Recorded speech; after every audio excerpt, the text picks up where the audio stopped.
కొరకే ప్రార్థన చేస్తుంది. ప్రేమ కల తండ్రి, ఉదయకాల సమయంలో సంఘంగా కూడుకున్న మేమందరం మీ యొక్క జ్ఞాన వాక్యులు వేసి వాటి ప్రకారంగా జీవించే మంచి మనసు మాకు అనుగ్రహించండి తండ్రి. తండ్రి, దినదినము మేము ఎదిగి నీకు తోడ్పడి నీకు సంతోషపెట్టే మంచి మనసు మాకు అనుగ్రహించండి తండ్రి.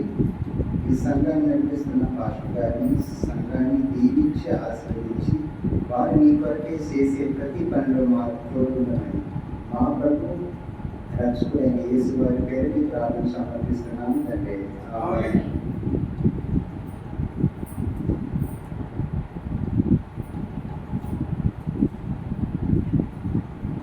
మనము లేఖనాల పరిశోధన ఇది ఎలా చేస్తున్నాం?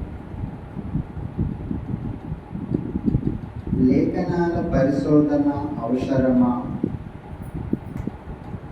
అవసరం, చాలా చాలా అవసరం. ఈరోజు క్రైస్తవులుగా పిలువబడుతున్న క్రైస్తవులందరూ ఎలా అయిపోయారంటే, గుడికెళ్ళడము, ఆరాధించడము, ఆరాధించేసాము ఇంతే సరిపోతుందని చెప్పి వారు రోజు రోజు క్రమంగా ఎదగడం లేదు. మన పిల్లలు పుట్టినప్పటి నుండి ఒకేలా ఉండిపోతే ఏదో ఒక లోపం మనం గ్రహిస్తాం. మరి ప్రతి ఆదివారం చర్చికి వెళ్తున్న వారు ఉన్నారు, ప్రతి దినము ఇంట్లో గృహపూజ చేసుకున్న వారు ఉన్నారు. వీరు ఎత్తికి ఎదగట్లేదు. మరుగుజ్జోలు కొట్టు వారుగానే ఉండిపోతున్నారు, ఎదగట్లేదు. ఆహారం తింటున్నారు కానీ వాళ్ళు ఎదుగుదలలేదు. ఈరోజు క్రైస్తవులు కూడా చాలామంది అలా అయిపోయారు. దేవుని వాక్యం అన్నది బరువు గలది. దాన్ని పదము చిన్నదిగా ఉన్నా సరే దాని ఆంతర్యం చాలా గొప్పది, చాలా పెద్దదిగా ఉంటుంది. అది తెలుసుకోవాలి.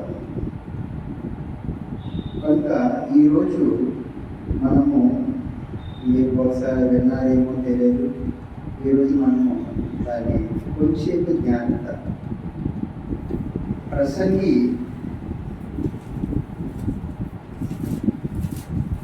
11:1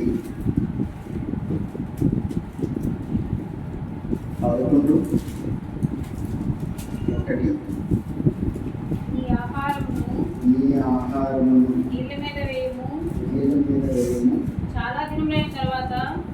చాలా దినములైన తర్వాత అది నీకు కనపడును. సరిపోతున్నాయి. ఇది రాసింది ఎవరు తెలుసండి? ప్రసంగి గ్రంథాన్ని రాసింది ఎవరు? సొలొమోను గారు. వారు నోట్స్ రాసుకున్న వాళ్ళు రాసుకుంటే మంచిది. సొలొమోను గారు రాశారండి. ఏమంటున్నారు? నీ ఆహారము నీళ్ళ మీద వేయము, చాలా దినములైన తర్వాత అది నీకు కనబడును. సాధారణంగా ఆహారం నీళ్ళలో వేస్తే ఏమవుతుంది? పోతుంది కదా, కుళ్ళిపోతుంది కదా, చెడిపోతుంది కదా, నాశనం అయిపోతుంది కదా. మరి చాలా దినములైన తర్వాత అది నీకు కనపడుతుంది అంటున్నారు. చాలా దినములైన తర్వాత. మరి రాసింది ఎవరు? సొలొమోను అంటే జ్ఞానం లేనివాడా? జ్ఞానం గలవాడు, మహాజ్ఞాని. అతని జ్ఞానాన్ని పరిశోధించుటకు శేబాదేశుడు రాణి ప్రశ్నలు వేసి జవాబుల కొరకు ఎదురు చూసింది. ఎలా అయినా సరే ఇతన్ని జ్ఞానాన్ని పరిశీలించి ఏదో ఒకటి చేద్దామని. కానీ ఏమీ చేయలేక శేబాదేశుడు దేశం నుంచి తెచ్చిన బంగారం, ఆ గోళం, ఆ కానుకలన్నీ ఇచ్చి తన జ్ఞానాన్ని మెచ్చుకుంటుపోయేది. అంతటి జ్ఞాని. ఈ సొలొమోను ఇంత జ్ఞానం ఉండేటప్పుడు ఈ జ్ఞానైన సొలొమోను ఏం రాశారు? నీ ఆహారం నీళ్ళ మీద వేయు, చాలా దినములు అయిన తర్వాత అది నీకు కనబడుతుంది. కనుక ఈ వాక్యాన్ని మనము పరిశోధించాలి అంటే ఫస్ట్ మనకు బైబుల్ని ఏ విధంగా చదివితే అర్థమవుతుంది అని మనం కొద్దిగా ఆలోచించుకున్నట్లయితే ఒకసారి ఏసియా గ్రంథం తీయండి. ఏసియా 28, ఏసియా గ్రంథం 28:13. నత్తివారు పెదవుల చేతను అన్ని భాషలతో ఈ జనులతో మాట్లాడుచున్నారు, అయినను వారు విననొల్లని వారైరి. అవునా, వారు వెళ్ళి వెనుకకు మగ్గి విరగబడి చిక్కబడి పట్టబడినట్టు ఆజ్ఞ వెంబడి ఆజ్ఞ, ఆజ్ఞ వెంబడి ఆజ్ఞ, స్తోత్రము వెంబడి స్తోత్రము, స్తోత్రము వెంబడి స్తోత్రము, కొంత ఇచ్చట కొంత అచ్చట యెహోవా వాక్యము మీకు వచ్చును. వాక్యం చదివేటప్పుడు అలాగా సీరియల్గా చదివేస్తే మీకు వాక్యం వచ్చేస్తుందని బైబిల్ చెప్పట్లే. ఆది కాండంలో ఉన్నదానికి ప్రకటనలో చూడాలా, ప్రకటన లేకపోతే ఇరిమియాలో చూడాలి, ఇరిమియా లేకపోతే కీర్తనలో చూడాలా, ఎతకాలా. వెతికితే దొరుకుతుంది. మరి ఎతకాలంటే ఎలా ఎదుగుతావు? ఇప్పుడు ఈ ఇల్లుని వెతకాలి అనుకుంటే ఫస్ట్ ఇల్లు మొత్తం చూడాలా. ఎక్కడ ఫ్రిడ్జ్ ఉంది, ఎక్కడ బీరువా ఉంది, ఎక్కడ కిచెన్ రూమ్ ఉందని మనకు తెలుస్తుంది. మరి 66 పుస్తకాలు కలిగి నీ బైబిల్ నువ్వు పరిశీలించాలంటే, లేక ఎక్కడుందో వెతకాలంటే ఫస్ట్ 66 పుస్తకాలు నువ్వు చదవాలా. చదివితే అర్థమవుతుంది, చదవకపోతే అర్థం కాదు. మరి అలా ఎవరైనా చదివిన వారు ఉన్నారా? బైబిల్ చదివితే నిద్ర వస్తుంది. బైబిల్ చదివితే నిద్ర వస్తుందంటే దేవుని వాక్యం పైన వాళ్ళకి ఆసక్తి లేదు, ఆనందం లేదు. నాకు నిద్ర రాదండి బైబిల్ చదివితే, పరిశీలిస్తే. ఒక్కొక్కసారి మా ఆవిడ అంటుంది, నీకు వేరే రూమ్ తీసుకొని నువ్వు ఇంకెక్కడికి వెళ్ళిపోవాలి అంటుంది ఒక్కొక్కటి. మరి నిద్ర వస్తుందంటే దేవుని యొక్క ఆలోచన, దేవుని యొక్క మనసు, దేవునితో అనుబంధము నీకు ఉండాలని లేదా? దేవుని మనసు తెలుసుకోవాలని లేదా? తెలుసుకోవాలని ఉండేటప్పుడు ప్రతి మాట శ్రద్ధగా వింటారుగా. వింటాం, లేకపోతే అర్థం కాదు. ఏదో నాకు చదువు ఉంది, నేను డిగ్రీలు చేశానండి, నేను డాక్టర్ అండి, నేను ఇంజనీర్ అండి, నేను సాఫ్ట్వేర్ ఇంజనీర్ అండి అంటే బైబిల్ గురించి సెట్ అవ్వదు. దాని మీద నువ్వు తల ఉంచాలి తప్ప తల ఎత్తావంటే నీకు అర్థం కాదు. మనుషులు రాసే బుక్ని చదువుకోవడానికి ముందు మీరు ఎలా చదవాలి, ఏ విధంగా చదవాలని వాళ్ళు చెప్తున్నారు.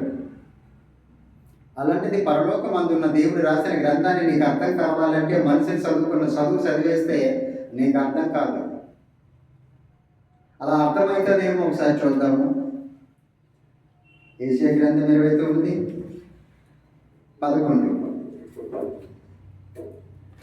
ఏషియా గ్రంథం 29:11. దీనంతటి గూర్చిన ప్రకటన గూఢమైన గ్రంథ వాక్యం వలె ఉన్నది. ఒకడు నీవు దయచేసి దీన్ని చదువుమని చెప్పి అక్షరములు తెలిసిన వారికి దానిని అప్పగించెను. అతడు అది నా వలన కాదు, అది గూఢార్థంగా ఉన్నదని చెప్పాను. మరియు నీవు దయచేసి దీన్ని చదువుమని అక్షరములు తెలియని వారికి దాన్ని అప్పగించను. అతడు అక్షరములు నాకు తెలియవను. ఏంటి? అక్షరములు తెలిసిన వాళ్ళకి అంటే బాగా చదువుకున్న వాళ్ళకి బైబిల్ ఇస్తే ఏమంటున్నాడు? ఇది గూఢార్థంగా ఉంది, ఇది రహస్యంగా ఉంది అంటున్నాడు. వారికి తెలియలేదు. అలాగే అక్షరములు తెలియని వారికి ఇస్తే అక్షరం నాకు రావక తెలియదని సార్. మరి దీని అర్థం ఏంటి? దేవుడు వాక్యము ఎవరికి అర్థం కాదని దేవుడు అలా రాశాడా? పరలోకం వెళ్ళకూడదు, ఎవరు ఈ వాక్యం అర్థం చేసుకోకూడదు అలా రాశాడా? కాదు. ఒకవేళ చదువుండి విరవేగిపోతావేమో, చదివాను కదా నాకు అంత వచ్చింది అనుకుంటావేమో. అలా అనుకుంటామని దేవుడు ఈ జ్ఞానాన్ని ఎవరికి సొంతం చేస్తారనుకున్నాడు తెలుసండి? ఎవరికి సొంతం అవుతుందో తెలుసా? ఎవరికి అర్థమవుతుందో తెలుసా? సామెతల గ్రంథం, సామెతల గ్రంథము 2:2 సామెతల గ్రంథం 2 జ్ఞానమునకు నీవు చెవియొగ్గి హృదయపూర్వకంగా వివేచన అభ్యసించిన ఎడల. ఒక నిమిషం అండి. జ్ఞానానికి రావాలంటే ఏం చేయాలా? అభ్యాసం చేయాలి. చేసిన తర్వాత తెలివికై మొర్ర పెట్టిన ఎడల, వివేచనకై మనము చేసిన ఎడల, వెండిని వెతికినట్లు దాన్ని వెతికిన ఎడల, దాచబడిన ధనము వెతికినట్లు దాన్ని వెతికిన ఎడల, యెహోవాయందు భయభక్తులు కలిగి ఉండుట ఎట్టిదో నీవు గ్రహించెదవు. దేవుని గూర్చిన విజ్ఞానం నీకు లభిస్తాయి. నీకు బైబిల్ అర్థం కావాలంటే, దేవుని జ్ఞానం అర్థం కావాలంటే నీకేముండాలా? ఫస్ట్ దేవాలయ వాక్యాన్ని పరిశీలించాలా, పరిశోధించాలా. పరిశీలించిన తర్వాత అప్పుడు దేవుని కూర్చిన విజ్ఞానము మీకు లభిస్తుంది. అక్కడ వెండిని వెతికినట్లు అన్నాడు. వెండిని, పడిపోయిన రూపాయి చాలామంది భద్రంగా ఎదుగుతారు, పడిపోయిన బంగారం జాగ్రత్తగా ఎదుగుతారు, చీకట్లో ఉన్నా సరే లైట్ వేసి మరీ ఎదుగుతారు. దానికంటే విలువైనది, బంగారం కంటే విలువైనది, వజ్రాల కంటే విలువైనది, భూలోకంలో దేని నుంచి కొనలేని విలువైనది దేవుని వాక్యము. అలాంటి వాక్యము నీకు అర్థం కానప్పుడు, అలాంటి వాక్యం నీకు దొరకనప్పుడు చాలా జాగ్రత్తగా దాన్ని వెతకాలి. అప్పుడు మనకి అర్థమవుతుంది. ఇది అంత ఈజీగా అర్థమవుదు. దేవుని వాక్యము చాలా లోతైనది, చాలా లోతైనది. ఆ లోతు మనము కనుక్కోవాలి. ఒకసారి ప్రసంగి 7:24.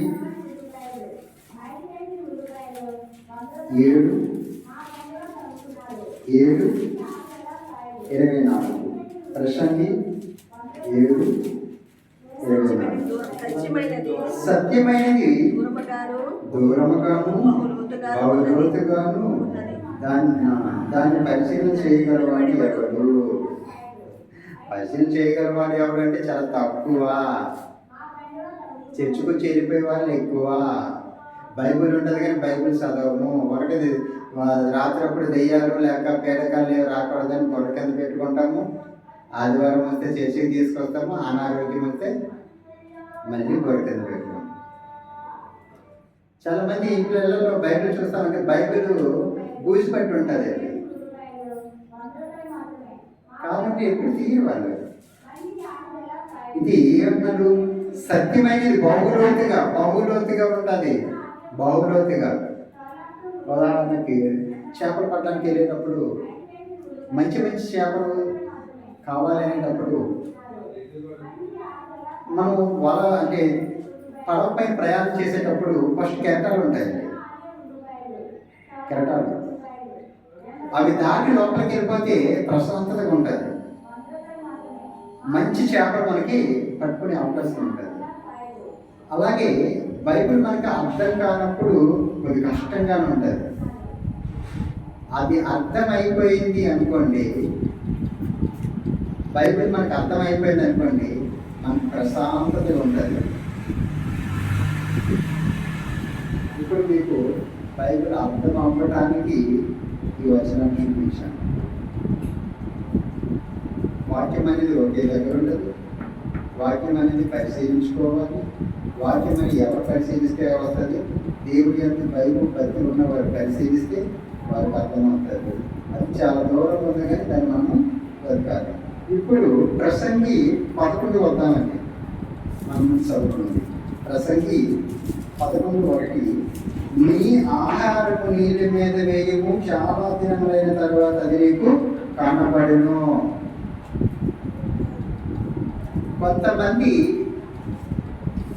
పాస్టర్లు మాలాంట చిన్న చిన్న బోధకులు, పెద్ద పెద్ద బోధకులు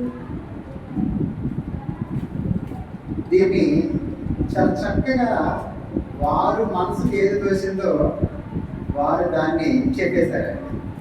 అది నమ్మడానికి చాలా దగ్గరగా ఉంటుంది, నమ్ముదాం కూడా. ఏమన్నారు? నీ ఆహారం నేల మీద వేయమని చాలా దినమైన తర్వాత అది నీకు కనపడుతున్నారు కదా. ఆ ఆహారం అంటే ఏంటనుకున్నారు? చేపలండి. నేను అంటలేదు. ఆ చేపలు నీకు చేసామనుకో, చిన్న చేపలు కొద్ది చేపలు వేసామనుకో, అది కొంతకాలం పెరిగి పెరిగి పెద్దవైపోతే చాలా దినమైన తర్వాత మనకి ఆహారం అవుతుంది. ఇది నమ్మడానికి దగ్గరగా ఉందా లేదా? నీ ఆహారం నీళ్ళ మీద వేయమన్నాడు అంటే చేపలు నీళ్ళు వేసేస్తే అవి పెద్దవైపోతే మళ్ళీ కొంతకాలానికి కొన్ని రోజులకి మనకు ఆహారం అవుతుందని బయట సమాజం అనుకుంది. ఇక్కడ మనం అనుకోవడం కాదు, నువ్వు అనుకోవడం కాదు. మనం అనుకుంటే తప్పు అయిపోతుంది. బైబిల్ ఏం చెప్తుందో దానికి ఆన్సర్ ఏమిస్తుందో అది మాత్రమే మనం తీసుకోవాలి. మన ఊహ చెప్పకూడదు. మన ఊహ చెప్తే తప్పులు దొరికిపోతాం. మన ఊహ చెప్తే దేవుని అవమానపరిచే వాళ్ళం అవుతాం. కనుక మన ఊహ అన్నది దీంట్లో కల్పితం చేయకూడదు. ఒకవేళ మన ఊహ కల్పితం చేస్తే అంటే ఊహ కలిపి చెప్తే అంటే ఈ బోధకులకు కఠినమైన శిక్ష. ఎందుకు? నీ ఆహారం అనగానేమి, నీళ్లు అనగానేమి, నీళ్ళ మీద ఎందుకు వేయమన్నాడు? నీ ఆహారం అనగానేమి, ఏ ఆహారం ఇది? నాశనమైపోయే ఆహారమా, కుళ్ళిపోయే ఆహారమా, లేకపోతే భౌతిక ఆహారమా, శారీరక సంబంధమైన ఆహారమా, ఆత్మ సంబంధమైన ఆహారమా, ఏ సంబంధమైన ఆహారం ఇది? ఇది ఆహారం అనగానేమి? ఆహారం అనగా నేను. యోహాను సువార్త 6:11.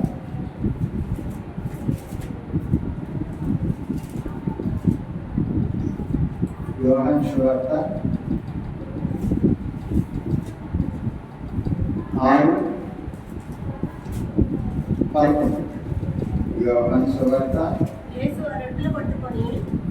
యేసు ఆ రొట్టెలు పట్టుకొని కృతజ్ఞతాస్తుతులు చెల్లించి కూర్చున్న వారికి వడ్డించాడు. అలాగూ చేపలు కూడా వారికి ఇష్టమైనంత మట్టుకు వడ్డించాడు. వారు తృప్తిగా తినిన తర్వాత ఏమీ నష్టపడకుండా మిగిలిన మొక్కలు పోగు చేయడని తన శిష్యులకు చెప్పింది.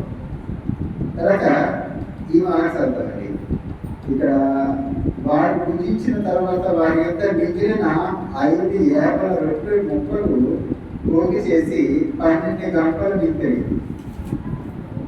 యేసుక్రీస్తు సువార్త ప్రకటించేటప్పుడు ఆపట్లో ఉన్న వారికి ఆహారం వడ్డించాలని చెప్పి ఆహారాన్ని 5 రొట్టెలు 2 చిన్న చేపలు కృతజ్ఞతాస్తుతులు చెల్లించి వారికి వడ్డించగా వారు తృప్తిగా తిన్న తర్వాత మిగిలిపోయే 12 గంటలు. యేసుక్రీస్తు మిగిలిపోయిన ఆహారాన్ని ఎక్కడ భద్రం చేశాడు? శిశువులు ఎక్కడ భద్రం చేశాడు? గంపలలో. నీళ్ళు వేయలేదు కదా, నీళ్ళు వేయలేదు. అంటే ఈ ఆహారం పాడైపోతుంది కనుక ఇది నీళ్ళు వేయలేదు. రొట్టె ముక్క పాడైపోతుంది కనుక నీళ్ళు వేయలేదు. ఎందరో భద్రం చేశారు? దీన్ని గంపలో వేశారు.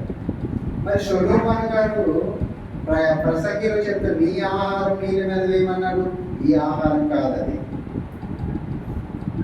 ఆ ఆహారము నీళ్ళ మీద వేస్తే నీ ఆహారం నీళ్ళ మీద చాలా దినమైన తర్వాత అది నీకు కనపడుతుంది.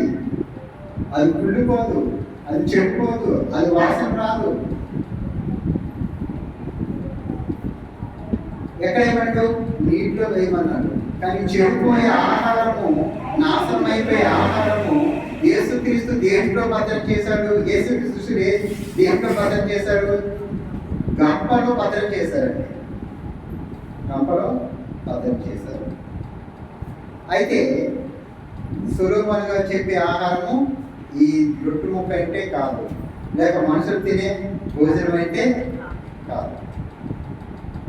ఇది నాశనం అయిపోయే ఆహారం. మరి యేసుక్రీస్తు సొలొమోను గారు చెప్పే ఆహారము ఏ ఆహారము మనం ఆలోచిస్తే యోహాను సువార్త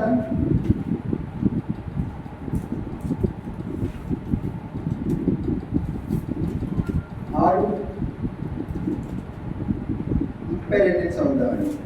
6:32. కాబట్టి యేసు పరలోకము నుండి వచ్చిన ఆహారము మోసేకి ఇవ్వబడలేదు.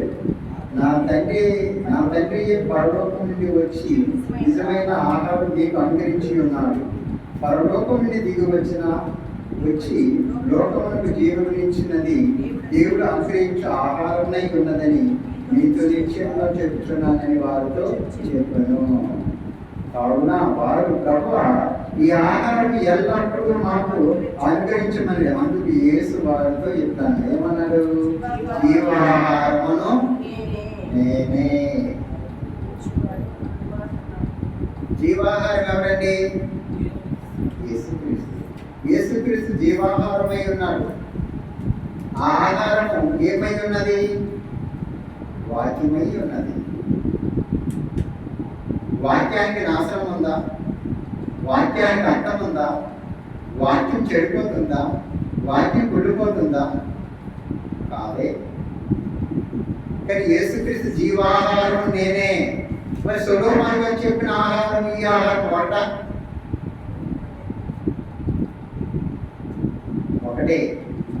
ఒకటని ఎలా చెప్పగలం? ఈ ఆహారము యేసుక్రీస్తు అనే ఆహారాన్ని మనం పూజిస్తున్నాక మరి సొలొమోను గారు చెప్పిన ఆహారము నీళ్ళ మీద వేయమన్నాడు. అంతేనా? యేసుక్రీస్తు శరీరాన్ని రక్తాన్ని మనం తీసుకుంటున్నాం. యేసుక్రీస్తు వాక్యమై ఉన్నాడు కనుక మనం అంగీకరిస్తున్నాం.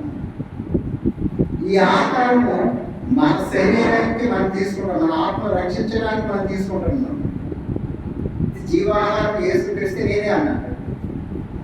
అక్కడ సొలొమోను గారు చెప్పిన ఆహారము జీవాహారమేనా? జీవాహారమే. కానీ అక్కడ నీళ్ళ మీద వేయమన్నాడు, ఇక్కడ జీవాహారం మనము పూజిస్తున్నాం. అయితే ఇప్పుడు నీ ఆహారం అంటే మనకు ఆన్సర్ ఏం తేలింది? దేవుని వాక్యము లేక యేసుక్రీస్తు. మరి నీళ్ళ మీద వేయమన్నాడు, నీళ్ళ మీద వేయమన్నాడు. వాక్యం అనేది ప్రజలకు చెప్పాలి, నీళ్ళు కాదు, సముద్రాలు కాదు, నదులు కాదు. వాక్యం అనేది ఎవరికి అవసరము? మనిషికి అవసరం.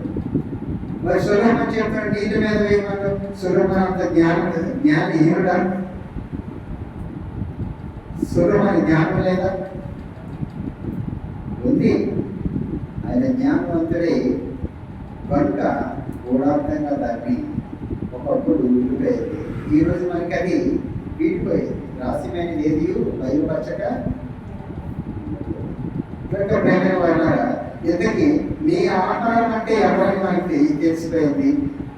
నీళ్లు మీద వేయమన్నాడు. ఎందుకు? ఆ నీళ్లు ఎవరు? ఆ నీళ్ళు అంటే ఏంటి మనం పరిశీలించుకున్నట్లయితే ప్రకటన గ్రంథం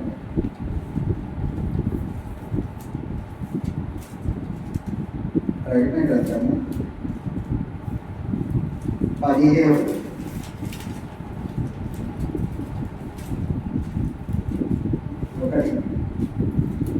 ప్రకటన గ్రంథం 17 ఆ 7 పాత్రలు పట్టుకొని ఉన్న 7 దేవుడు నాతో మాట్లాడచ్చు. ఎలాగ చెప్పాను, నీవు ఇక్కడికి రమ్ము. విస్తార జలముల మీద కూర్చున్న మహావేశ్యకు చేయబడి తీర్పు. విస్తార జలముల మీద ఎవరు కూర్చున్నారు? మహావేశ్య. వేశ్య ఎవరు?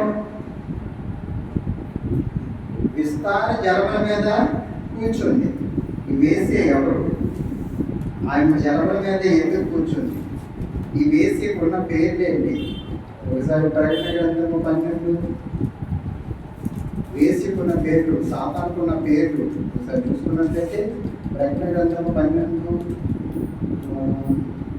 చదువుతామండి. కాగా సర్వలోకం మోసపుచ్చు అపవాదనియు సాతాననియు పేరు గల ఆది సర్పమై ఆ మహాఘట సర్పమై పడవేయబడిన. సరిపోతుందండి.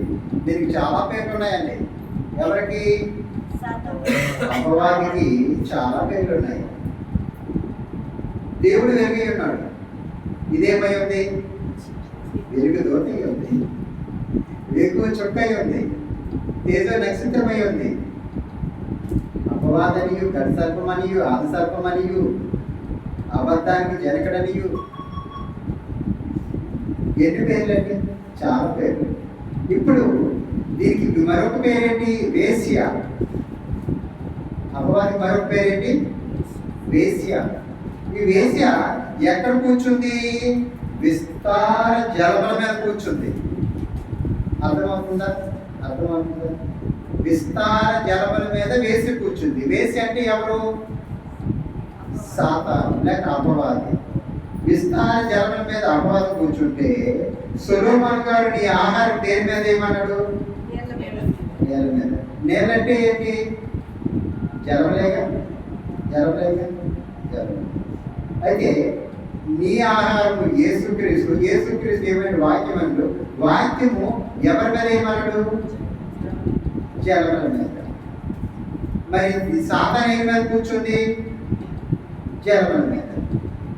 అంటే దేవుడి వాక్యం కూడా జలముల మీదే వేయమన్నాడు. సాతాను కూడా జలముల మీదే కూర్చుంది. ఇందుకు ఈ జలములు ఎవరు? ఆలోచించుకుంటే ప్రకటన 17 మంది చూద్దామండి. మరియు ఆ దూత నాకు ఎలాగు సెలవిచ్చెను, ఆ వేసి కూర్చున్న చోట నీవు చూసిన జలములు. సరిపోతుంది. జలములు ఎవరండి? ప్రజలు. ప్రజలు. ఇప్పుడు ప్రజల మీద ఎవరు కూర్చున్నారు? అపవాది. ప్రజల మీద ఎవరు కూర్చున్నారు? అపవాది. ఇప్పుడు సొలొమోను గారు ఆహారం దేని మీద ఏమన్నాడు? నేల మీద. అంటే నేల అంటే మనకి ఆన్సర్ ఏమొచ్చింది? ప్రజలు. వేశ్య కూర్చుంది, సాతాను కూర్చుంది ప్రజల మీదే. ఆ సాతాను కూర్చున్న ప్రజల మీద దేవుని వాక్యం వేయమన్నాడండి. ఇప్పుడు ప్రజల్లో దెయ్యం కూర్చుందా? దైవం కూర్చుందా? ఎలా చెప్పగలరు? ప్రజల్లో దెయ్యం కూర్చుందా? దైవం కూర్చుందా? మనం ఎలా చెప్పగలం? ఉదాహరణకి క్రైస్తవులే కానీ, హిందువులే కానీ, జైనులే కానీ, బౌద్ధులే కానీ, ఇస్లాం వారే కానీ, నాస్తికులే కానీ, ఏతువారే, ప్రతి ఒక్కరు. ఒక నాస్తికులు పక్కన పెట్టండి. నాస్తికులు పక్కన పెట్టండి. దేవుడు లేడు అన్న వారిని పక్కన పెట్టండి. మిగతా ప్రతి ఒక్కరు కూడా దేవుడు అని పూజిస్తూనే ఉంటారు. అందరూ పూజిస్తారు. పూజించే పూజారి, ప్రార్థన చేసే క్రైస్తవులు, ఇస్లాం వారు, అందరిలో భక్తి ఉంటే ఏముండాలి? భయం ఉండాలి, ప్రేమ ఉండాలి, సమాధానం ఉండాలి, శాంతి ఉండాలి, ఒకరికొకరిని ఆదరించాలి. ప్రేమ ఎదుటి వారికి ఆన్ చేయదు. భక్తులైతే మరొకరికి ఆన్ చేయదు. మరి ప్రపంచంలో అందరూ భక్తులైతే నేరాలు ఎందుకు?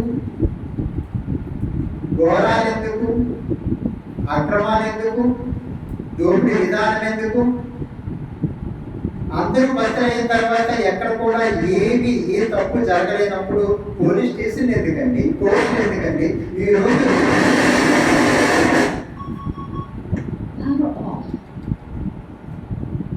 ఈరోజు ఎక్కడ చూసినా సరే నేరాల సంఖ్య పెరిగిపోయింది. మరి వీళ్ళందరూ భక్తులే కదా. భక్తులు అయ్యేటప్పుడు ఏ నేరం జరగకుండా అందరూ సంతోషంగా ఉండవలసింది పోయి ఏమైపోతుంది? నేరాలు పెరిగిపోతున్నాయి.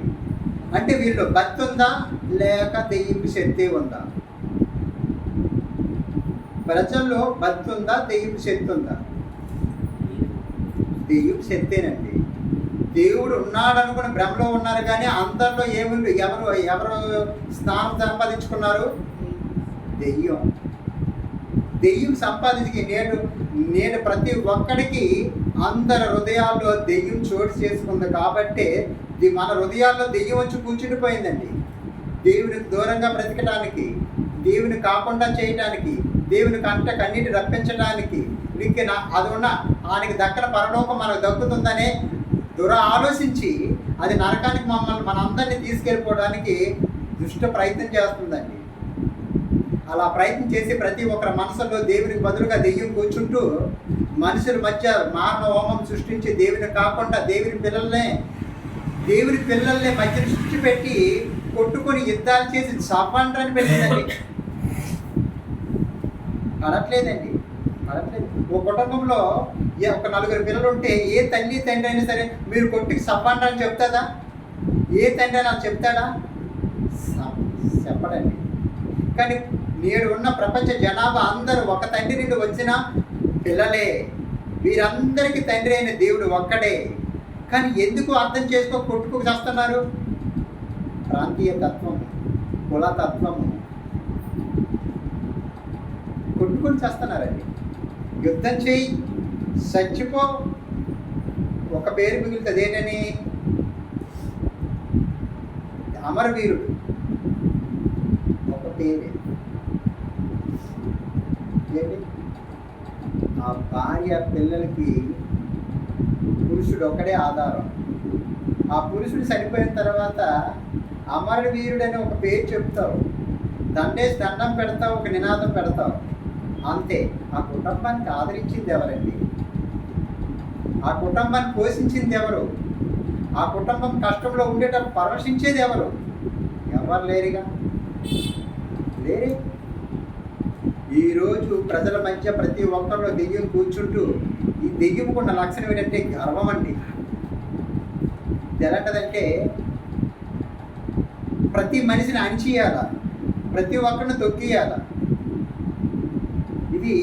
ఈ ఆలోచన మనసులో పెట్టిందండి. ఒకప్పుడు ఇది ఎక్కడుండేది? పరలోకంలో ఉండేది. పరలోకంలో ఉండి ఏం చేసింది? దేవుడు ఉన్న సింహాసాన్ని అధిష్ఠించాలనుకుంటూ దేవుని సింహాసాన్ని పక్కన కూర్చోవాలని దేవుడినే ధిక్కరించాలనుకుంది.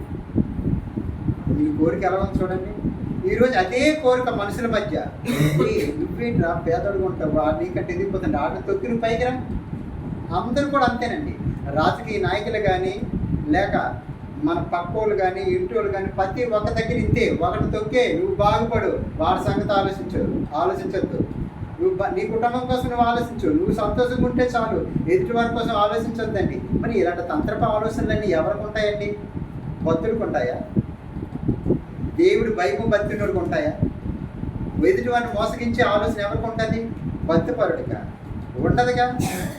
కానీ ఇలాంటి ఆలోచనలన్నీ పుట్టించి మనుషుల మధ్య భేదాలు పుట్టించి మనుషులు కొట్టుకొని చచ్చి దేవునికి దూరం చేసి ఈ భ్రష్టుడిని ఎవరు పట్టుకోగలరు? వీటి నుండి ఎలా రక్షించగలరు? ఏ న్యాయస్థానం రక్షిస్తుంది? ఏ పోలీసు వ్యవస్థ రక్షిస్తుంది? ఏ రాజకీయ నాయకుడు రక్షిస్తాడు? ఏ అమ్మా నాన్న రక్షిస్తాడు? ఎవ్వరు రక్షించలేరండి. ఎవ్వరు ప్రపంచంలో ఎవ్వరు కూడా వీడిని పట్టుకోలేరు. వీడి బారి నుండి ఎవ్వరు కూడా రక్షించలేరు. రక్షించవలసింది ఒకే ఒకటి, దేవుని వాక్యం. దేవుని వాక్యం అండి. అందుకే ప్రజల్లో కూర్చుండిపోయింది దెయ్యం కూర్చుండిపోతే, ఈ అపవాదం కూర్చుండిపోతే సొలొమోను గారు అంటాడు, నీ ఆహారము ఏ ఆహారము, మన ఆహారము ఏ ఆహారము, పరలోకం నుండి దిగి వచ్చిన ఆహారము వాక్యము యేసుక్రీస్తు. ఈ సత్యమైన వాక్యము, నిష్కల్మషమైన వాక్యము, ఈ వాక్యము ప్రజల మధ్యకి తీసుకెళ్ళాలా. ప్రజల్లో కూర్చుండిపోయింది, మనుషుల్లో కూర్చుండిపోయింది. ఎవరి దగ్గర అయితే కూర్చుండిపోయిందో, ఎవరిలోనైతే ఉండిపోయిందో వారిలోని ఏమయ్యాలా? దేవుని వాక్యం వెయ్యాలా, దేవుని వాక్యం ఎత్తాలా. అప్పుడు ఏమైపోతాడు? వాడు బయటికి వెళ్ళిపోతాడు. అప్పుడు శరీర ఫలాలు ఫలించము, ఆత్మ ఫలాలు ఫలిస్తాము. ఆత్మ ఫలాలు ఏంటి? ప్రేమ, దయ, శాంతి, సమాధానం. ఇంకా చెప్పుకుంటే ఆత్మ ఫలాలు మీకు తెలిసిన 9 ఉన్నాయి, అనేకమైన ఉన్నాయి.